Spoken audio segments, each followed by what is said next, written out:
세계 클래식 음악계가 발칵 뒤집혔습니다. 최근 한국으로 귀화하는 외국인들이 점차 늘어나는 가운데 특히 한 음악가의 사연이 전 세계의 주목을 받고 있습니다. 뉴욕 필하모닉의 수석 플루티스트가 돌연 한국으로 귀화했다는 소식이 전해진 것입니다. 명성과 안정된 수입, 화려한 무대를 모두 버리고 왜 한국을 선택했을까요? 놀랍게도 그 이유는 한국의 트로트 음악, 그 중에서도 국민 가수 나훈아의 음악 때문이었습니다. 서양 클래식의 최전선에서 활약하던 음악가가 우연히 접한 나훈아의 태스형에 매료되어 인생의 방향을 완전히 바꾸기로 결심한 것입니다. 부와 명예를 뒤로하고 낯선 나라에서의 무모해 보이는 도전을 감행한 이 음악가. 그를 사로잡은 트로트와 나훈아의 음악적 힘은 과연 무엇이었을까요? 문화와 언어의 장벽을 넘어 진정한 음악의 본질을 찾아 떠난 특별한 이야기 지금 시작합니다. 안녕하세요. 저는 나탈리 브룩스입니다. 지금은 서울에 살고 있지만 이전에는 뉴욕 필하모닉 오케스트라의 수석 플루티스트였습니다. 제 인생이 완전히 바뀐 이야기를 들려드릴게요.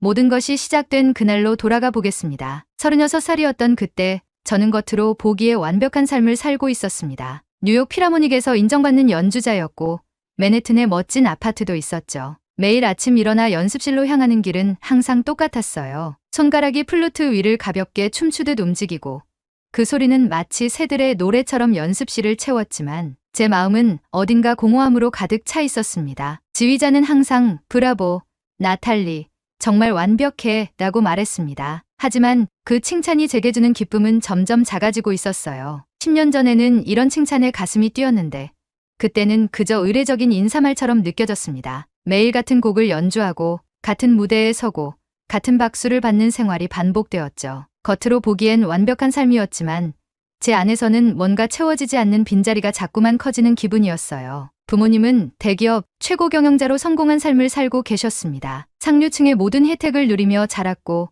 원하는 건 뭐든 가질 수 있었지만 진정한 행복이란 게 과연 이런 것인지 늘 의문이 들었습니다. 매일 아침 눈을 뜨면 오늘도 똑같은 하루가 시작되는구나라는 생각만 들었으니까요. 그날도 평소와 다름없이 맨해튼 고층 아파트에서 창밖을 내다보며 커피를 마시고 있었습니다. 무심코 노트북을 열고 유튜브를 켰어요. 알고리즘이 추천해준 영상 중 하나가 눈에 띄었습니다. 나훈아 태스형 라이브 공연. 한국 가수라는 건 알았지만 들어본 적은 없었어요. 단지 호기심의 영상을 클릭했을 뿐인데 그 순간이 제 인생을 완전히 바꿔놓을 줄은 몰랐습니다. 처음 들은 나훈아의 목소리는 충격적이었어요. 서양 클래식 음악과는 완전히 다른 에너지와 감성이 느껴졌습니다. 한국어를 이해하지 못했지만 그의 목소리에 담긴 깊은 감정과 철학이 고스란히 전해졌어요. 영상 속 관객들은 모두 일어나 함께 노래하고 있었고 무대 위 나훈아는 마치 자신의 영혼을 쏟아내듯 노래했습니다. 클래식 공연장의 정적과 예의를 갖춘 박수와는 너무나 달랐죠. 그 후로 저는 밤마다 나훈아의 공연 영상을 찾아보기 시작했습니다. 처음에는 단순한 호기심이었지만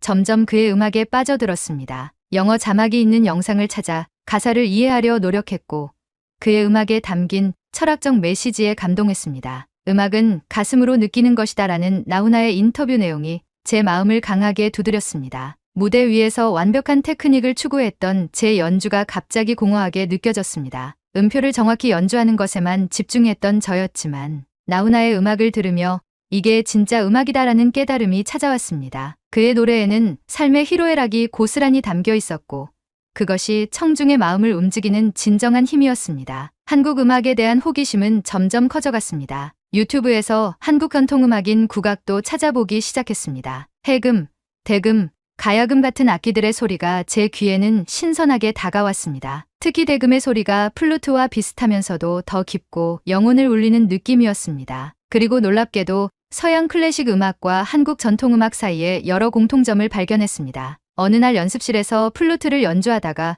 문득 대금 소리를 흉내 내보았습니다. 그러자 동료들이 놀란 표정으로 저를 바라봤습니다. 한국 전통 악기인 대금 소리를 흉내 내봤다고 설명했고 요즘 한국 음악에 푹 빠져 있다고 덧붙였습니다. 집으로 돌아와 컴퓨터 앞에 앉아 한국 여행 사이트를 검색하기 시작했습니다. 처음에는 단순히 언젠가 가보면 좋겠다는 생각이었습니다. 하지만 우연히 나훈아의 콘서트 일정을 발견했을 때 제 심장이 빠르게 뛰기 시작했습니다. 서울에서 2달 후에 있을 공연이었습니다. 그 순간 강한 직감이 들었습니다. 이건 기회야. 지금 가야 해. 다음 날 오케스트라 단장실을 찾아갔습니다. 2달 휴가를 내고 싶다고 말했고 한국에 다녀오려 한다고 설명했습니다. 단장은 놀란 표정이었습니다. 다음 시즌 준비가 있는데 갑자기 한국이라니 의아해했습니다. 하지만 저는 확고했습니다. 제게 정말 중요한 여행이며 돌아오면 더 나은 연주자가 되어 있을 것이라고 약속했습니다. 집에 돌아와 부모님께 전화했습니다. 한국에 가보려고 하며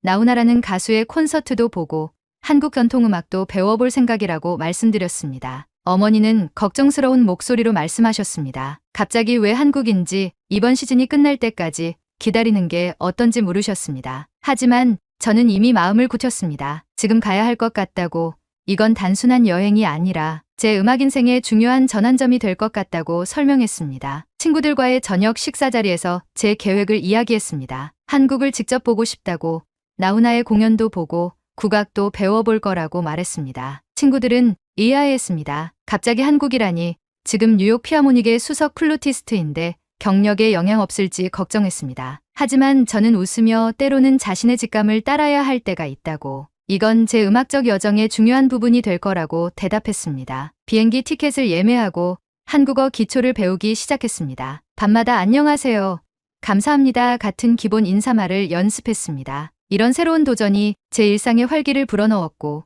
오랜만에 설렘을 느꼈습니다. 마치 오래 잠들어 있던 무언가가 깨어나는 느낌이었습니다. 인천 국제공항에 도착한 순간 마치 다른 세계로 들어온 듯한 느낌이 들었습니다. 공항의 활기찬 분위기, 낯선 한글 간판들, 그리고 주변에서 들리는 한국어 대화가 모두 신선했습니다. 택시를 타고 서울 시내로 향하는 길, 창밖으로 보이는 도시 풍경은 뉴욕과는 완전히 달랐습니다. 높은 빌딩들 사이로 보이는 산들, 한강을 가로지르는 다리들, 그리고 곳곳에 자리한 현대적인 건물과 전통 건축물의 조화가 인상적이었습니다. 호텔에 짐을 풀고 첫날 바로 거리로 나섰습니다. 한국어 책자를 들고 인사말을 시도해 보았습니다. 안녕하세요 라고 말할 때마다 현지인들의 친절한 반응에 용기를 얻었습니다. 이곳에서의 생활은 낯설지만 동시에 묘하게 편안했습니다. 마치 오래전부터 알고 있던 장소에 돌아온 것 같은 느낌이 들었습니다. 둘째 날, 국립국악원을 방문했습니다. 건물에 들어서자마자 멀리서 들려오는 국악 소리가 제 귀를 사로잡았습니다. 연습실에서 흘러나오는 해금, 대금, 가야금의 소리는 유튜브에서 들었던 것보다 훨씬 생생하고 강렬했습니다. 공연장에 앉아 국악 연주를 감상하는 동안 눈물이 흘렀습니다. 악기들이 만들어내는 소리가 제 가슴 깊은 곳을 울렸습니다. 이 음악에는 수백 년의 역사와 한국인의 정서가 깃들어 있었습니다. 공연이 끝난 후 한 해금 연주자와 대화할 기회가 있었습니다. 영어를 조금 할 줄 아는 그녀는 제가 뉴욕에서 온 플루티스트라고 하자 놀라워했습니다. 플루트를 가져왔는지 물었고 마침 호텔에 두고 왔다고 하자 내일 다시 와서 함께 연주해보자고 제안했습니다. 그 제안에 가슴이 뛰었습니다. 다음 날 플루트를 들고 다시 국악원을 찾았습니다. 해금 연주자 민지는 저를 반갑게 맞아주었습니다. 우리는 간단한 즉흥 연주를 시작했습니다. 처음에는 서로의 악기와 음색에 적응하느라 어색했지만 점차 호흡이 맞아갔습니다. 플루트의 맑고 투명한 소리와 해금의 깊고 구슬픈 음색이 어우러지면서 놀라운 화음이 만들어졌습니다. 2시간 동안 우리는 서로의 전통곡을 가르치고 배우며 음악적 경계를 넘어선 교감을 나눴습니다. 민지는 저를 인사동으로 안내했습니다. 전통찻집에서 한국 전통차를 마시며 한국 음악에 대해 이야기했습니다. 그녀는 한국 음악의 한성과 정칭의 개념에 대해 설명했습니다. 한은 깊은 슬픔과 아픔을, 정은 따뜻한 정서와 유대감을 의미한다고 했습니다. 나훈아의 음악에도 이러한 정서가 깊이 담겨 있다고 했습니다. 그의 노래에는 한국인의 기쁨과 슬픔, 그리고 삶의 철학이 녹아 있다고 했습니다. 주변 거리에서 젊은 음악가들의 거리 공연을 보며 시간을 보냈습니다. 한 젊은 대금 연주자의 공연이 특히 인상적이었습니다. 그는 전통 국악곡과 함께 현대, 팝 음악을 대금으로 연주했습니다. 그 창의적인 해석에 감동받아 공연 후 그에게 다가갔습니다. 서투른 한국어로 감사 인사를 전하자 그는 놀란 표정으로 영어로 대화를 이어갔습니다. 대금 연주자 성호는 저에게 플루트를 꺼내 함께 즉흥 연주를 해보자고 제안했습니다. 인사동 거리 한복판에서 우리는 즉흥 합주를 시작했습니다. 처음에는 몇몇 구경꾼만 있었지만 점차 많은 사람들이 모여들었습니다. 서양의 플루트와 한국의 대금이 만들어내는 독특한 화음에 사람들은 환호했습니다. 그 순간 저는 음악의 진정한 힘을 느꼈습니다. 언어와 문화의 장벽을 뛰어넘어 사람들의 마음을 하나로 연결하는 음악의 힘이었습니다. 공연을 마치고 성우와 함께 한국 전통 주점에서 저녁을 먹었습니다. 막걸리를 처음 마셔보며 한국 음악의 미래에 대해 이야기했습니다. 그는 전통을 지키면서도 현대적 해석을 통해 국악을 세계화하는 것이 자신의 꿈이라고 했습니다. 그의 열정적인 이야기를 듣는 동안 저도 모르게 제 미래에 대한 새로운 상상이 시작되었습니다. 호텔로 돌아오는 길, 서울의 밤거리는 화려한 네온사인으로 빛났습니다. 이 도시는 전통과 현대가 공존하는 곳이었습니다. 마치 제가 추구하고자 하는 음악적 방향과도 같았습니다. 여행은 계획했던 것보다 훨씬 더 많은 것을 주고 있었습니다. 드디어 기다리던 나훈아 콘서트 당일이 되었습니다. 아침부터 설렘과 긴장감이 교차했습니다. 호텔 앞에서 콘서트 장소로 가는 택시를 기다리며 주변의 한국인들이 나훈아에 대해 이야기하는 모습이 눈에 띄었습니다. 그들의 얼굴에서 존경과 기대감이 느껴졌습니다. 택시기사님도 나훈아의 팬이라며 라디오에서 그의 노래를 틀어주었습니다. 노래를 듣는 내내 제 가슴은 점점 뛰기 시작했습니다. 콘서트장에 도착하자 이미 많은 관객들이 줄을 서 있었습니다. 다양한 연령층의 사람들이 모여 있었고 모두가 기대에 찬 표정이었습니다. 이런 광경은 클래식 공연장과는 완전히 달랐습니다. 여기에는 더 많은 열정과 에너지가 넘쳤습니다. 객석에 앉아 주변을 둘러보니 30대부터 70대까지 다양한 연령층의 관객들이 있었습니다. 그들은 서로 나훈아의 노래에 대해 이야기하며 웃고 있었습니다. 공연이 시작되자 객석이 순식간에 어두워졌습니다. 그리고 무대 위에 한 남자가 등장했습니다. 나훈아였습니다. 관객들의 함성이 터져나왔고 저도 모르게 일어서서 박수를 치고 있었습니다. 그의 첫 노래가 시작되었고 그 순간 저는 완전히 그의 음악 세계에 빠져들었습니다. 나훈아의 목소리는 녹음으로 들었을 때보다 훨씬 강렬했습니다. 그의 몸짓 하나하나, 표정 하나하나에 진심이 담겨 있었습니다. 관객들은 그의 노래에 맞춰 함께 노래하고 박수치고 때로는 눈물을 흘렸습니다. 나도 가사는 이해하지 못했지만 그 감정만은 고스란히 전해져 왔습니다. 마치 그의 노래가 제 영혼을 직접 터치하는 듯했습니다. 공연 중간 나훈아가 관객들에게 말을 건넸습니다. 음악이란 건 그냥 부르는 게 아니에요. 삶이 녹아 있어야 하는 거요. 그 말이 제 가슴을 강하게 두드렸습니다. 삶이 녹아 있는 음악. 그동안 제가 연주해온 음악은 어땠을까요? 완벽한 테크닉은 있었지만 제 삶과 영혼은 얼마나 담겨 있었을까요? 나훈아의 공연은 단순한 노래가 아니라 인생의 철학을 전하는 시간이었습니다. 그는 노래 사이사이 인생에 대한 이야기, 음악에 대한 철학을 나눴습니다. 진정한 음악은 기교가 아니라 마음에서 나오는 것이라는 그의 말에 깊이 공감했습니다. 제가 오랫동안 느껴온 공허함은 어쩌면 이런 진정성의 부재 때문이었는지도 모르겠습니다. 공연이 끝나고 객석을 나서는 발걸음이 무거웠습니다. 마치 인생의 중요한 전환점을 지난 것 같은 기분이었습니다. 호텔로 돌아와 창가에 서서 서울의 밤하늘을 바라보았습니다. 뉴욕으로 돌아가야 할 날이 일주일밖에 남지 않았습니다. 하지만 이제 뉴욕의 제 자리로 돌아간다는 생각을 하니 가슴이 답답해졌습니다. 다음 날 민지와 성호를 다시 만났습니다. 나훈아 콘서트의 감동을 나누며 문득 그들에게 물었습니다. 한국에서 서양 음악과 한국 음악을 접목하는 프로젝트가 많이 있나요? 그들은 몇 가지 사례를 이야기해 주었고 특히 최근 국악과 클래식의 융합 공연들이 늘고 있다고 했습니다. 대화 중에 민지의 전화가 울렸습니다. 통화를 마친 후 그녀가 흥분된 표정으로 말했습니다. 나탈리, 좋은 소식이 있어요. 제 친구 중에 국악과 서양 음악의 콜라보레이션 프로젝트를 기획하는 사람이 있는데 당신 같은 서양 클래식 연주자를 찾고 있대요. 내일 만나보는 게 어떨까요? 그 제안에 심장이 빠르게 뛰었습니다. 이것이 우연일까요? 아니면 운명일까요?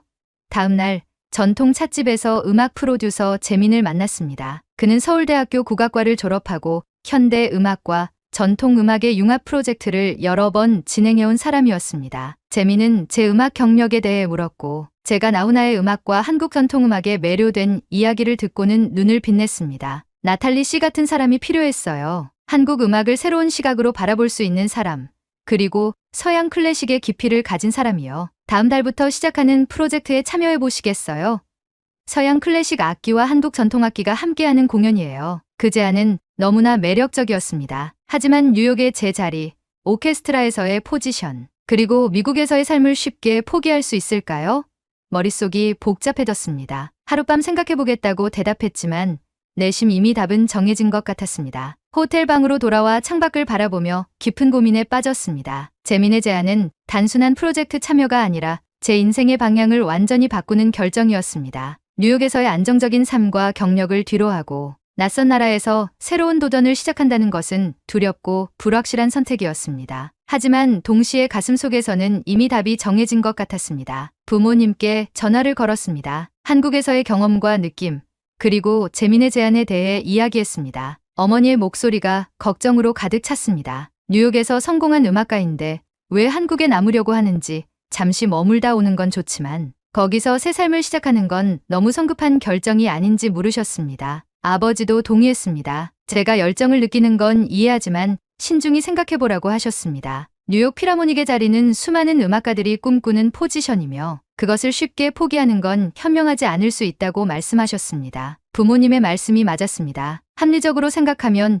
뉴욕으로 돌아가는 것이 옳았습니다. 하지만 제 마음은 이미 한국에 머물러 있었습니다. 그날 밤 잠들기 전 유튜브에서 또 다른 나훈아의 인터뷰를 보게 되었습니다. 그가 말했습니다. 나는 내 길을 간다. 인생은 남 눈치 볼 시간이 없더라고. 그 말에 눈시울이 붉어졌습니다. 맞습니다. 인생은 남의 기대에 맞춰 사는 것이 아니라 자신의 진정한 열정을 따라가는 것이었습니다. 창문을 열고 서울의 밤 공기를 깊게 들이마셨습니다. 그리고 결심했습니다. 내가 정말 원하는 음악을 하려면 한국에서 해야 한다는 확신이 들었습니다. 다음 날 아침 재민에게 전화를 걸어 프로젝트에 참여하겠다고 말했습니다. 그리고 단장에게도 연락해 당분간 휴직을 연장하고 싶다고 요청했습니다. 처음에는 단장도 놀라고 난색을 표했지만 제 확고한 결심을 느꼈는지 마지막에는 자신의 음악적 여정을 찾는 것이라면 응원하겠다며 동의해 주었습니다. 재민의 프로젝트는 즉시 시작되었습니다. 국악 연주자들과 함께 연습하며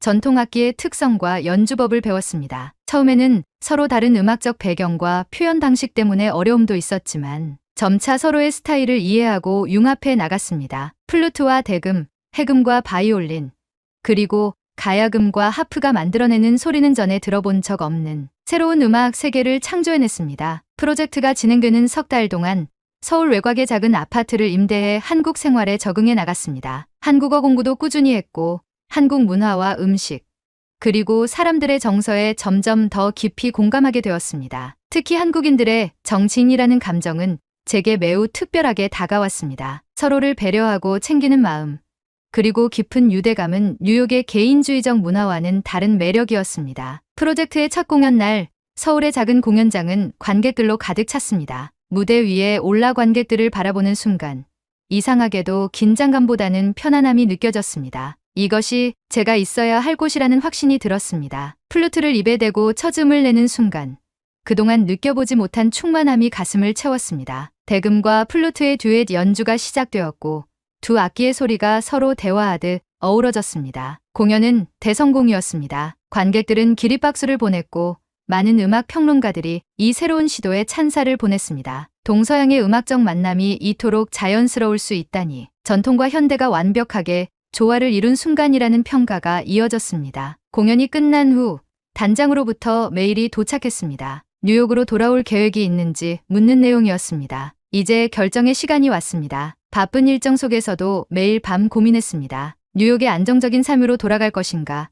아니면 한국에서 새로운 음악적 도전을 계속할 것인가? 하지만 이미 마음속 깊이 답은 정해져 있었습니다. 뉴욕 필하모닉에 사직서를 보내는 순간 두려움보다는 오히려 해방감이 느껴졌습니다. 이것은 끝이 아니라 새로운 시작이었습니다. 한국에서의 음악 활동을 본격적으로 시작하기로 결심했고 재민과 함께 더 큰 프로젝트를 계획했습니다. 국악과 클래식의 융합, 그리고 그 안에서 새로운 음악적 언어를 찾아가는 여정이 시작되었습니다. 뉴욕 필하모닉에 사직서를 제출하고 한국에 정착한 후 본격적인 음악적 실험을 시작했습니다. 이제는 단순히 한국 음악을 배우는 단계를 넘어 저만의 독창적인 음악 세계를 구축할 시간이었습니다. 서울 마포구의 작은 스튜디오를 임대해 작업 공간을 마련했습니다. 벽면에는 서양 클래식 악보와 한국 정악보를 나란히 붙여두고 플루트와 대금을 오가며 연습했습니다. 첫 번째 융합 프로젝트는 바흐의 무반주 플루트 소나타를 한국 전통 음악의 어법으로 재해석하는 것이었습니다. 서양 음악의 구조적 완성도와 한국 음악의 표현적 자유로움을 결합하려는 시도였습니다. 처음에는 어색했지만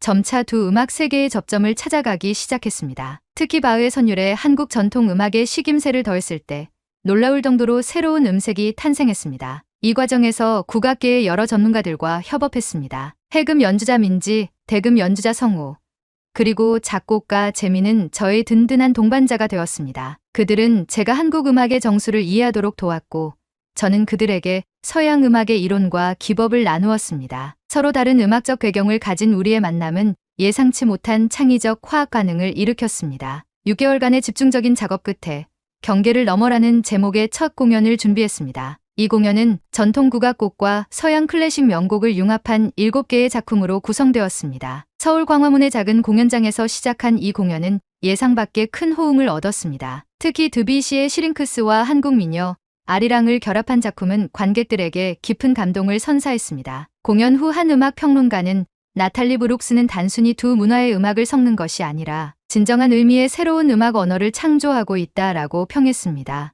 이 평가는 제게 큰 용기를 주었고 더 과감한 실험을 시도하게 만들었습니다. 두 번째 프로젝트에서는 한국 전통 장단과 서양의 리듬 체계를 결합한 새로운 음악적 시도를 했습니다. 특히 중모리 장단과 서양의 34박자를 융합한 작품은 한국 음악계에서도 많은 관심을 받았습니다. 융합 음악에 대한 관심이 높아지면서 여러 음악 페스티벌에서 초청 공연 요청이 이어졌습니다. 전주 세계소리축제, 통영국제음악제, 그리고 서울국제음악제에서 공연을 했고 각 무대마다 새로운 작품을 선보였습니다. 특히 통영국제음악제에서는 세계적인 현대음악 작곡가들과의 만남을 통해 더 넓은 음악적 시야를 갖게 되었습니다. 실험적인 음악 활동이 알려지면서 한국예술종합학교에서 특강 제의가 왔습니다. 동서양 음악의 융합 가능성이라는 주제로 진행된 이 강의는 학생들에게 큰 영감을 주었습니다. 강의 후 많은 학생들이 질문과 함께 새로운 음악적 시도에 대한 열정을 드러냈습니다. 그들의 눈빛에서 한국 음악의 미래가 밝다는 확신을 얻었습니다. 이즈음 한국문화예술위원회로부터 다문화 예술 프로젝트 지원 대상으로 선정되었습니다. 이를 통해 더 큰 규모의 음악적 실험을 할 수 있는 자금과 공간을 얻게 되었습니다. 서울 성북구에 동서음악연구소를 설립하고 다양한 문화권의 음악가들을 초청해 협업 프로젝트를 진행했습니다. 한국, 중국, 일본의 전통음악과 유럽, 아프리카, 중동의 음악적 요소를 결합한 다채로운 실험이 이곳에서 이루어졌습니다. 연구소 활동이 활발해지면서 많은 젊은 음악가들이 모여들었습니다. 그들과 함께하는 과정에서 저는 단순한 연주자나 작곡가를 넘어 멘토이자 교육자로서의 역할도 자연스럽게 맡게 되었습니다. 젊은 음악가들에게 제 경험과 지식을 나누면서 새로운 보람을 느끼기 시작했습니다. 동서음악연구소를 운영하며 많은 젊은 음악가들과 교류하는 과정에서 저는 점차 교육자로서의 소명을 느끼기 시작했습니다. 처음에는 단순히 경험을 나누는 것에서 시작했지만 젊은 세대들이 한국 전통음악과 서양 클래식의 경계를 넘나드는 모습을 보며 새로운 가능성을 발견했습니다. 특히 한국의 젊은 연주자들이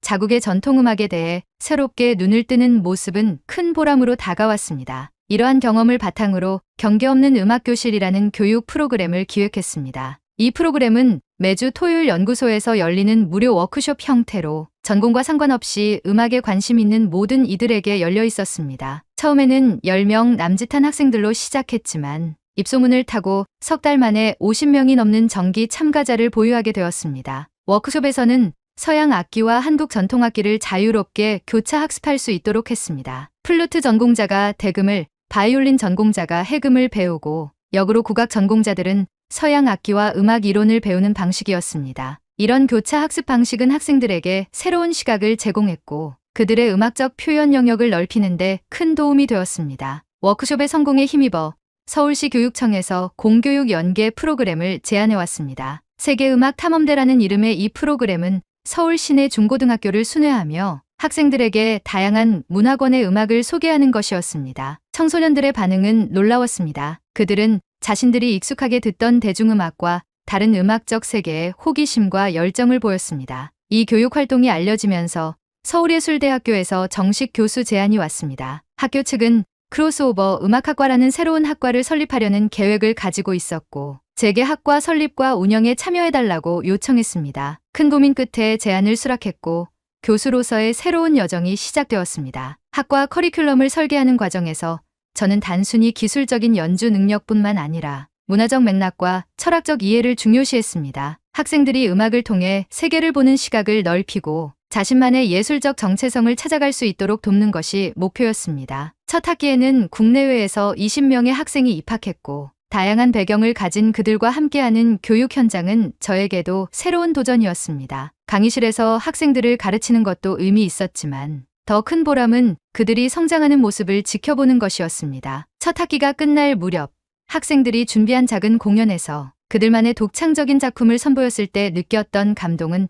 말로 표현하기 어려웠습니다. 특히 플루트 전공이었던 한 학생이 해금으로 자신의 작품을 연주했을 때 그 음악에 담긴 진정성과 새로움에 깊은 감명을 받았습니다. 교육자로서 활동하는 한편 저 자신의 음악적 성장도 계속되었습니다. 학생들과의 교류는 제게도 새로운 영감의 원천이 되었고 그들의 신선한 시각은 저의 음악 세계를 더욱 풍요롭게 만들었습니다. 이 시기에 해탈이라는 제목의 앨범을 발매했는데 이 작품은 제가 한국에서 경험한 정신적 여정을 음악으로 표현한 것이었습니다. 앨범은 예상 밖의 성공을 거두었고 한국 음악상 시상식에서 크로스오버 부문 최우수상을 수상하는 영광을 안았습니다. 수상 소감에서 저는 한국에서 발견한 새로운 음악적 언어와 제자들과의 교류가 이 작품의 원동력이었다고 말했습니다. 이 수상은 제 교육 활동에 더 큰 관심을 불러일으켰고 여러 음악 교육 기관에서 특강 요청이 이어졌습니다. 학교 밖에서도 교육적 영향력을 넓히기 위해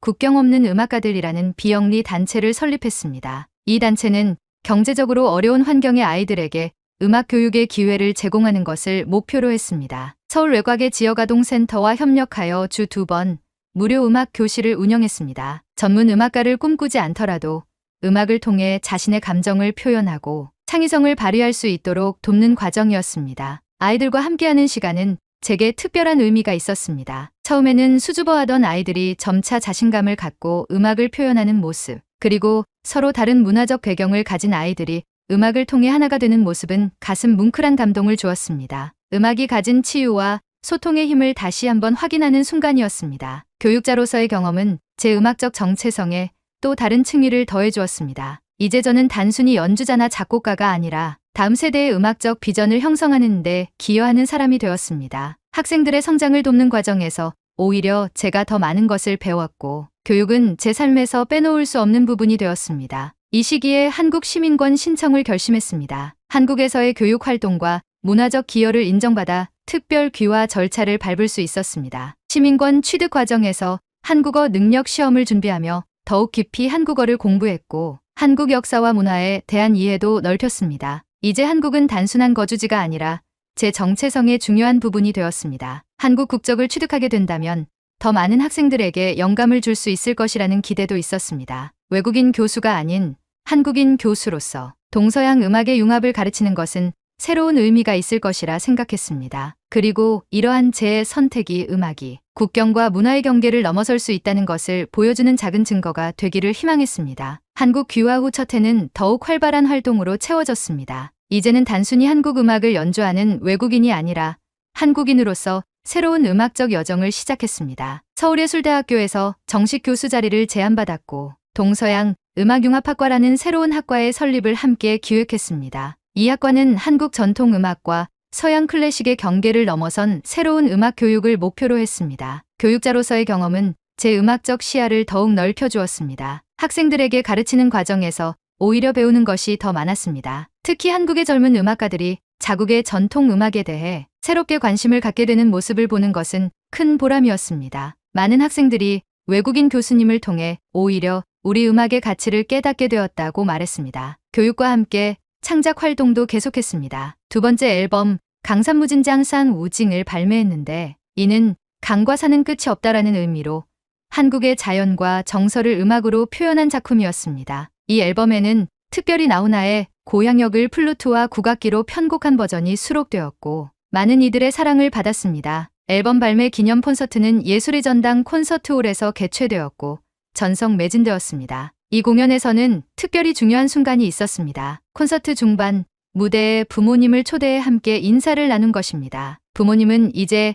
제 선택을 완전히 이해하고 지지해 주셨습니다. 어머니는 눈물을 흘리며 이렇게 행복하고 충만한 모습의 나탈리를 보니 너무 기쁘다고 말씀하셨습니다. 그 순간 제 삶의 모든 결정이 옳았다는 확신이 들었습니다. 음악적 활동의 폭도 넓어졌습니다. 한국 영화의 배경, 음악 작업에 참여하게 되었고 한국의 사계절이라는 다큐멘터리 시리즈의 음악 감독을 맡기도 했습니다. 이 작업을 통해 영상과 음악의 결합, 그리고 한국의 자연과 정서를 음악으로 표현하는 새로운 방식을 배우게 되었습니다. 특히 제주도의 자연을 담은 봄의 섬 에피소드의 배경, 음악은 많은 사랑을 받아 독립적인 음원으로도 발매되었습니다. 한국 국적을 취득한 지 3년째 되는 해에 특별한 프로젝트를 시작했습니다. 세계를 향한 한국 음악이라는 이름의 이 프로젝트는 한국 전통 음악을 세계에 알리는 것을 목표로 했습니다. 다양한 나라의 음악가들을 초청해 한국 음악과의 협업을 진행했고 그 결과물을 전 세계 주요 음악 도시에서 선보였습니다. 뉴욕,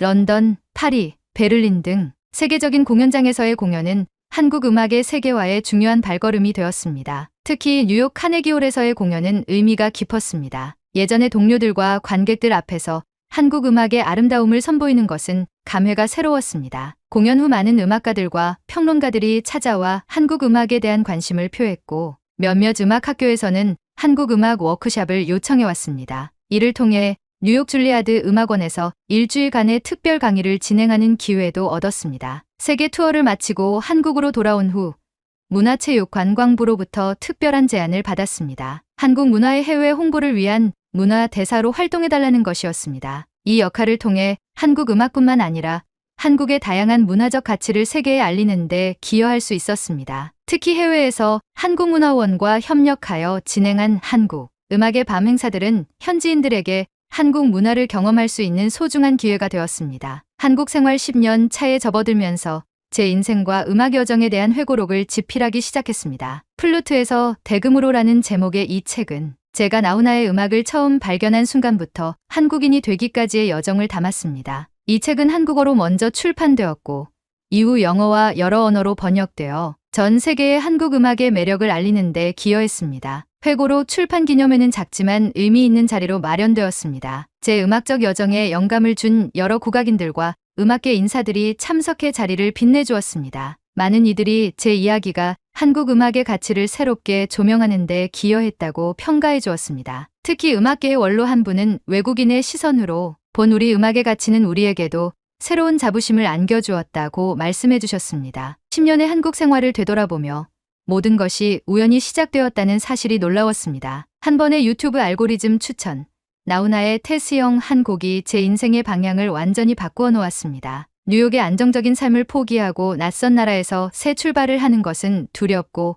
불확실한 선택이었지만 지금 돌이켜보면 그것은 제 인생에서 가장 용기 있고 옳은 결정이었습니다. 서울 남산타워에서 도시를 내려다보며 깊은 감사함을 느꼈습니다. 한국은 제게 새로운 고향을 선물했고 음악적 영혼의 생명을 불어넣어 주었습니다. 이제 저는 한국인 나탈리 브룩스로서 동서양 음악의 다리가 되어 두 세계를 연결하는 삶을 살고 있습니다. 그리고 이 여정은 아직 끝나지 않았습니다. 앞으로도 한국 음악의 아름다움을 세계에 알리고 새로운 음악적 가능성을 탐구해 나갈 것입니다. 지금도 가끔 뉴욕 필하모닉의 수석 플루티스트 시절을 떠올릴 때가 있습니다. 그때 저는 테크닉적으로는 완벽했을지 모르지만 진정한 음악의 영혼을 찾지 못했습니다. 한국에서 발견한 한과 정의 감정, 그리고 나훈아의 음악에서 배운 진정성은 제 음악 인생의 가장 큰 자산이 되었습니다. 이제 저는 단순히 음악을 연주하는 것이 아니라 음악을 통해 세상과 소통하고 있습니다. 구독과 좋아요는 영상 제작에 큰 힘이 됩니다. 감사합니다. 한국의 진돗개는 그저 시골 마을의 똥개에 불과합니다. 진돗개는 단순히 한국인들의 과대 포장된 애국심의 산물일 뿐 중국이 가진 차우차우나 티베탄 마스티프와는 비교조차 될 수 없죠. 이런 중국인의 폄하 속에서 진돗개가 보여준 놀라운 능력으로 그들의 오만한 비웃음은 곧 경악으로 바뀌게 되는데요. 과연 무슨 일이 있었던 것일까요? 오늘의 사연 시작하겠습니다. 안녕하세요. 저는 캘리포니아에서 거주 중인 사라 킴입니다. 제가 들려드릴 이야기는 우리 진돗개의 자존심을 건 놀라운 이야기예요. 아직도 그날의 기억이 생생해요. 제가 운영하는 진도 위드세러 유튜브 채널이 구독자 150만을 돌파했을 때였죠. 할아버지께서 1960년대에 미국으로 가져오신 단 한 쌍의 진돗개로 시작된 우리 가족의 이야기가 이제는 전 세계인들에게 사랑받고 있다는 게 정말 자랑스러웠어요. MBC, ABC 같은 메이저 방송에서도 저희 진돗개들을 다뤄주셨고 특히 내셔널 지오그래픽의 특별한 견종 시리즈에 출연했을 때는 정말 기뻤죠. 진돗개의 우수성을 전 세계에 알릴 수 있는 기회였으니까요. 할아버지께서는 늘 말씀하셨어요. 사라야, 진돗개는 그저 개가 아니란다. 우리의 혼이고 역사란다. 그 말씀을 가슴에 새기며 지금까지 15마리의 순종 진돗개들과 함께 살고 있답니다. 그러던 어느 날 중국 CCTV로부터 메일이 왔어요. 세계의 명견이라는 프로그램에 진돗개를 소개해달라는 내용이었죠. 처음에는 정말 기뻤어요. 드디어 중국에서도 진돗개의 우수성을 인정하기 시작했구나 싶었거든요. 하지만 그건 제 큰 착각이었어요. 제작진과의 첫 미팅에서 중국의 유명한 견종 전문가 왕 리밍 박사를 만났는데 그의 첫마디가 아직도 잊혀지지 않네요. 킴 씨, 당신 SNS에서 진돗개가 세계 최고의 견종이라고 했더군요. 그렇다면 우리의 티베탄 마스티프와 한번 비교해보는 게 어떻겠소? 물론 감당할 수 있다면 말이지요. 그의 비웃음 섞인 말투에 순간 화가 치밀었어요. 더군다나 그는 이미 자신의 웨이보에 한국의 시골 들개와 우리의 고귀한 견종을 비교한다는 것 자체가 우스운 일이라고 올렸더군요. 하지만 저는 이 기회를 놓칠 수 없었어요. 150만 구독자 앞에서 약속했잖아요. 진돗개의 진정한 가치를 보여주겠다고요. 할아버지의 말씀이 떠올랐어요. 진돗개는 절대 포기하지 않는다. 그래서 전 방송 출연을 결심했어요. 그들이 준비한 함정 같은 실험들이 어떤 것인지 전혀 몰랐지만 우리 진돗개들을 믿었거든요. 그래요, 좋습니다. 어떤 실험을 하고 싶으신가요? 제가 이렇게 대답하자 왕 박사의 얼굴에 흐뭇한 미소가 번졌어요. 마치 먹잇감을 발견한 것처럼요. 하지만 그는 몰랐죠. 그날 이후로 자신의 생각이 얼마나 크게 바뀌게 될지를. 베이징 CCTV 스튜디오에 도착했을 때부터 분위기가 심상치 않았어요. 스튜디오 한편에는 티베탄 마스티프 3마리와 차우차우 2마리가 대기하고 있었죠. 모두 중국의 전통 견종들이었어요. 어머, 진돗개를 이렇게 작게 키우나요? 영양실조라도 걸린 건가요? 첫 인사도 없이 던진 중국 측 수석 훈련사 리우 씨의 말이었어요. 저는 최대한 침착하게 대답했죠. 진돗개는 원래 중형견이에요. 오히려 이 크기가 사냥과 보호 임무를 수행하기에 가장 적합하답니다. 그때 왕 리밍 박사가 끼어들었어요. 자, 이제 본격적인 실험을 시작해보죠. 첫 번째는 기초 체력 테스트입니다. 각 견종의 지구력과 민첩성을 비교해보려고 하는데 혹시 진돗개가 감당하기 힘들다면 중간에 포기해도 됩니다. 그의 말에 스튜디오의 중국 스태프들이 키득거리기 시작했어요. 하지만 전 미소를 지으며 대답했죠. 걱정 마세요. 우리 진돗개들은 한국의 험준한 산악지대에서 사냥을 하며 진화해왔거든요. 체력에는 자신 있답니다. 첫 번째 테스트는 4km 달리기였어요. 티베탄 마스티프는 거대한 체구 때문에 1km도 채 뛰지 못하고 지쳐버렸고 차우차우도 2km 정도에서 포기했죠. 하지만 저희 진돗개 태백이는 4km를 거뜬히 완주했을 뿐만 아니라 마지막까지 일정한 속도를 유지했어요. 이건 우연일 뿐입니다. 다음은 장애물 통과 테스트를 해보죠. 당황한 기색이 역력한 왕 박사의 목소리였어요. 하지만 이번에도 진돗개의 승리였죠. 민첩성과 순발력에서 다른 견종들을 압도했거든요. 특히 인상적이었던 건 테스트가 끝난 후 진돗개 태백이가 보여준 행동이었어요. 지친 다른 견종들을 걱정스러운 눈빛으로 바라보더니 물그릇을 하나씩 밀어주는 거예요. 스튜디오가 순간 조용해졌죠. 이건 정말 놀라운데요. 이런 행동은 본 적이 없습니다. 중국 측 수의사 장 박사의 말이었어요. 그제서야 그들의 태도가 조금씩 변하기 시작하더군요. 하지만 이건 시작에 불과했어요. 왕 박사는 곧 더 어려운 과제를 내밀었거든요. 자, 이제 진짜 실험을 시작해보죠. 다음은 보호자 테스트입니다. 견종의 충성심과 판단력을 테스트하는 건데 특히 위험한 상황에서 보호자를 지키는 능력을 보려고 해요. 그의 말에 스튜디오의 분위기가 다시 긴장감으로 가득 찼어요. 그리고 그때부터 정말 믿기 힘든 일들이 벌어지기 시작했답니다. 보호자 테스트요? 어떤 내용인지 자세히 설명해 주시겠어요? 제가 묻자 왕 박사가 의미심장한 미소를 지으며 대답했어요. 그의 옆에는 중국의 자랑, 티베탄 마스티프 롱과 차우차우 메이가 위풍당당하게 서 있었죠. 아주 간단합니다. 견주가 위험한 상황에 처했을 때 각 견종이 어떻게 대처하는지 보는 거예요. 먼저 저희 롱이 시범을 보여드리죠. 왕 박사는 자신만만하게 롱을 데리고 테스트 구역으로 들어갔어요. 스턴트맨이 접근하자 롱은 즉시 격렬하게 짖으며 달려들었고 결국 스턴트맨은 보호 장비가 찢어질 정도로 강한 공격을 받았죠. 보셨죠? 이게 바로 진정한 보호견의 모습입니다. 위협적인 상대는 완전히 제압해야 해요. 왕 박사가 뿌듯한 표정으로 말했어요. 차우차우 메이의 차례에서도 비슷한 상황이 벌어졌죠. 오히려 더 공격적이었어요. 그런데 갑자기 스튜디오에 불이 꺼졌어요. 완전한 암흑 속에서 누군가 절 밀치듯 했고 저는 그대로 바닥에 넘어질 뻔했죠. 너무 놀라서 소리를 지르고 말았어요. 그 순간 어둠 속에서 태배기의 낮은 으르렁거림이 들렸어요. 롱과 메이는 어둠 속에서 혼란스럽게 지저대기 시작했지만 태배기는 정확하게 제 위치를 파악하고 보호하고 있었어요. 이건 예상 밖인데요. 롱과 메이는 아직도 어디가 어딘지 모르고 있는데 장 박사의 말에 왕 박사는 얼굴을 찌푸렸어요. 이어진 3명의 스턴트맨 테스트에서도 차이는 더욱 극명했죠. 롱과 메이는 모든 사람을 무차별적으로 공격하려 들었지만 태배기는 정확하게 위험 인물만 구분해냈어요. 이럴 수가. 우리 롱은 베이징 경찰견 대회에서 최우수상을 받은 녀석인데 특히 결정적이었던 건 협박 상황 테스트였어요.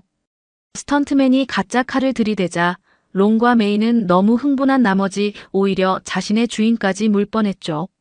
하지만 태배기는 완벽히 스턴트맨에게 상처 하나 입히지 않고 테스트를 통과하였죠.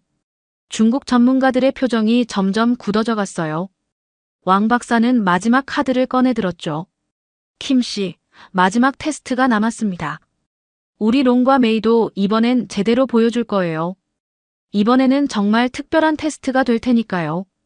그의 눈빛이 심상치 않았어요. 무언가 큰일이 벌어질 것 같은 예감이 들었죠. 김 씨, 이제부터가 진짜 테스트입니다. 어린아이와 개의 상호작용을 보려고 해요. 왕 박사의 말에 스튜디오가 술렁였어요. 제작진들은 서로 흐뭇한 표정을 주고받았죠. 그들 생각에는 이번이야말로 진돗개의 약점을 잡을 수 있는 기회였나 봐요. 우리 롱은 아이들과 함께 자란 녀석이라 문제 없을 겁니다. 하지만 진돗개는 사냥개 아닙니까? 어린아이와는 맞지 않을 것 같은데요. 왕 박사가 자신만만하게 말했어요. 스튜디오로 들어온 건 왕 박사의 5살 된 손녀였어요. 처음에 롱은 아이와 잘 놀아주는 듯 했지만 아이가 실수로 롱의 꼬리를 밟자 갑자기 무서운 표정으로 돌변하더니 으르렁거리기 시작했어요. 롱, 안 돼. 왕 박사가 급하게 롱을 제지했지만 이미 스튜디오의 분위기는 얼어붙어 있었죠. 차우차우 메이의 차례는 더 심각했어요. 아이가 다가가기도 전에 경계하는 모습을 보였거든요. 자, 이제 진돗개 차례입니다. 태배기 조심해주세요. 왕 박사의 목소리에는 승리를 확신하는 듯한 톤이 묻어 있었어요. 하지만 태배기는 천천히 아이에게 다가가더니 바닥에 배를 깔고 눕는 거예요. 마치 난 위험하지 않아라고 말하는 것처럼요. 아이는 호기심에 태배기에게 다가갔고 심지어 귀를 잡아당기기까지 했어요. 왕 박사의 입이 떡 벌어졌어요. 태배기는 귀를 잡아당기는 아이의 장난을 전혀 개의치 않았거든요. 오히려 아이가 너무 신나서 뛰어다니자 조심스럽게 따라다니며 혹시 넘어질까 보호하는 듯한 모습을 보였죠. 이건 정말 믿을 수 없군요. 마치 아이의 보모 같은데요. 장 박사의 감탄이 이어졌어요. 하지만 왕 박사는 마지막으로 한 가지 테스트를 더 제안했죠. 좋습니다. 하지만 진짜 위험한 상황에서도 이렇게 침착할 수 있을까요? 아이와 견주가 동시에 위험에 처한다면? 그리고 그가 준비한 건 정말 위험한 상황이었어요. 견주인 제가 쓰러지는 연기를 하는 동시에 다른 쪽에서는 아이가 위험한 상황에 처하는 설정이었죠. 모든 사람이 긴장한 가운데 테스트가 시작됐어요. 저는 갑자기 쓰러졌고 동시에 반대편에서는 아이가 높은 곳에서 떨어질 듯한 상황이 연출됐죠. 태배기의 반응은 정말 놀라웠어요. 순식간에 아이 쪽으로 달려가 받쳐주고 다시 제 곁으로 돌아와 상태를 확인하는 거예요. 두 가지 상황을 완벽하게 통제하는 모습에 스튜디오가 완전히 침묵에 빠졌어요. 이제 더 이상의 테스트는 필요 없을 것 같네요. 왕 박사의 목소리가 떨렸어요. 하지만 그때 갑자기 예상치 못한 상황이 벌어졌어요. 마지막 테스트가 끝나고 모두가 안도의 한숨을 쉬고 있을 때였죠. 갑자기 스튜디오의 화재 경보가 울리기 시작했어요. 불이야. 전기 합선이에요. 조명 스태프의 다급한 외침이 들렸고 스튜디오 한쪽에서 연기가 피어오르기 시작했어요. 순식간에 현장이 아수라장이 됐죠. 모두 침착하게 대피하세요. 어린이부터. 제가 외치는 순간 더 큰 문제가 발생했어요. 당황한 스태프들이 출구로 몰리면서 피하느라 아까 테스트에 참여했던 왕 박사의 손녀가 사람들 틈에 끼어 넘어진 거예요. 쯔위야. 왕 박사가 손녀를 향해 달려갔지만 이미 연기가 자욱해져서 아이의 위치를 찾기 어려웠어요. 더 큰 문제는 당황한 티베탄 마스티프 롱이 통제불능 상태가 된 거였어요. 공포에 질린 롱은 미친 듯이 지저대며 사방을 뛰어다녔고 오히려 대피하는 사람들을 더 혼란스럽게 만들었죠. 그런데 그때 태백이가 움직이기 시작했어요. 태백아, 어디 가는 거야? 제가 말리기도 전에 태백이는 연기 속으로 뛰어들었어요. 그리고 놀랍게도 불과 30초도 안 돼요. 아이의 옷자락을 물고 나타난 거예요. 아이는 연기를 마셔서 기침을 하고 있었지만 다행히 크게 다치진 않았어요. 쯔위야, 이런, 정말 고맙습니다. 왕 박사가 손녀를 끌어안으며 울먹였어요. 하지만 태백이는 다시 연기 속으로 뛰어들었죠. 이번에는 패닉에 빠진 롱을 찾으러 간 거였어요. 저 녀석 설마. 태백이는 롱의 목덜미를 부드럽게 물고 마치 어미개가 강아지를 다루듯 차분하게 출구 쪽으로 이끌었어요. 놀랍게도 롱은 태백이를 따라 침착하게 움직이기 시작했죠. 이건 정말 믿을 수 없는 광경입니다. 장 박사가 감탄을 연발했어요. 결국 모든 사람과 동물들이 무사히 대피를 마쳤고 다행히 화재도 초기에 진압됐어요. 진정이 된 후 왕 박사가 제게 다가왔어요. 그의 눈가에는 눈물이 고여 있었죠. 킴 씨, 제가 완전히 잘못 알고 있었네요. 진돗개는 아니, 태백이는 단순한 개가 아닙니다. 그는 진정한 영웅이에요. 그러더니 카메라 앞에서 고개를 숙이며 말했어요. 저는 이제 제 발언을 모두 철회하고 싶습니다. 진돗개야말로 세계에서 가장 뛰어난 견종 중 하나임이 틀림없어요. 지능, 용기, 그리고 무엇보다 따뜻한 마음까지. 정말 완벽한 균형을 가진 견종이네요. 스튜디오의 모든 스태프들이 박수를 치기 시작했어요. 그리고 그 순간 더 놀라운 일이 벌어졌답니다. 그날의 사건은 단순한 방송사고로 끝나지 않았어요. 제작진이 화재 상황까지 모두 촬영했고 이 영상이 중국 전역에 방송되면서 엄청난 반향을 일으켰거든요. 사라 씨, 저희가 진돗개에 대해 너무 무지했네요. 태백이가 보여준 모습은 그야말로 경이로웠습니다. CCTV의 수석 프로듀서가 제게 말했어요. 방송 이후 시청자 반응이 폭발적이었다고 하더라고요. 특히 웨이보에서는 한국의 기적, 진돗개라는 해시태그가 실시간 검색어 1위를 기록했죠. 진돗개를 키우고 싶은데 어떻게 해야 하나요? 우리 아이의 보호자로 진돗개만 한 견종이 있을까요? 한국의 진돗개 사육 방식이 궁금해요. 중국 전역에서 문의가 쇄도했어요. 심지어 왕 박사는 공식 사과문을 발표하고 진돗개 연구를 위해 한국 방문을 결정했다고 해요. 김 씨, 제가 큰 교만을 부렸습니다. 이제는 제 연구실에서도 진돗개를 꼭 연구하고 싶어요. 특히 태백이처럼 뛰어난 개체의 유전자 연구가 필요할 것 같네요. 더 놀라운 건 그 후속 조치였어요. 베이징 경찰견 훈련소에서 진돗개 도입을 결정했고 상하이의 유명 동물 행동학 연구소에서는 진돗개 특별 연구팀을 꾸렸다고 하더라고요. 사라 씨의 유튜브 채널이 중국에서 폭발적인 인기를 얻고 있습니다. 구독자가 하루 만에 50만 명이나 늘었어요. 제작진의 말에 저도 깜짝 놀랐어요. 중국어 자막을 추가하자 시청자가 더 폭발적으로 늘었죠. 특히 태백이의 일상을 담은 영상들이 큰 인기를 끌었어요. 그리고 한 달 뒤 더 감동적인 소식이 들려왔어요. 베이징의 한 초등학교에서 진돗개를 학교 수호견으로 채택했다는 거예요. 아이들의 안전을 지키는 가장 믿음직한 파트너로 진돗개를 선택한 거죠. 우리 학교의 진돗개 태양이는 마치 태백이의 제자 같아요. 아이들을 너무나 잘 보살피고 있답니다. 학교 교장 선생님의 말씀이었어요. 이 소식이 알려지자 다른 학교에서도 문의가 이어졌고 지금은 10개가 넘는 학교에서 진돗개를 도입했다고 해요. 할아버지께서 늘 말씀하셨죠. 진돗개는 언젠가 세계가 인정하는 최고의 견종이 될 거야. 그 말씀이 현실이 되어가는 걸 보니 가슴이 벅차올라요. 태백이는 여전히 제 곁에서 한결같은 모습이에요. 이제는 중국 CCTV에서 정기 프로그램 출연 제의도 들어왔답니다. 사라 씨, 전 세계에 진돗개의 우수성을 알리는 새로운 프로그램을 기획하고 있습니다. 태백이와 함께 해주시겠어요? 물론 저희는 이 제안을 받아들였어요. 이제 진돗개의 진가를 전 세계에 알릴 새로운 도전이 시작되는 거죠. 할아버지, 보고 계시나요? 우리가 해냈어요. 진돗개의 우수성을 세계에 알리는 첫걸음을 뗐어요. 이제 저는 확신해요. 이건 끝이 아닌 시작이라는 걸요. 진돗개가 세계 최고의 견종으로 인정받는 그날까지 태백이와 저는 계속 도전할 거예요. 이렇게 해서 중국에서 시작된 진돗개의 새로운 역사가 시작되었답니다. 여러분도 우리의 자랑스러운 진돗개를 응원해 주실 거죠? 오늘 사연은 여기까지입니다. 우리나라의 전통을 지키고 이어나가려는 진돗개 주인의 모습을 잘 볼 수 있었습니다. 사연을 재밌게 들으셨다면 구독과 알림 설정 부탁드립니다. 여러분의 구독과 알림 설정은 영상 제작에 큰 힘이 됩니다. 지금까지 외국인의 시선에서 한국의 감동에 빠진 이야기를 전해드리는 감동 다이브였습니다. 좋은 하루 보내세요. 감사합니다.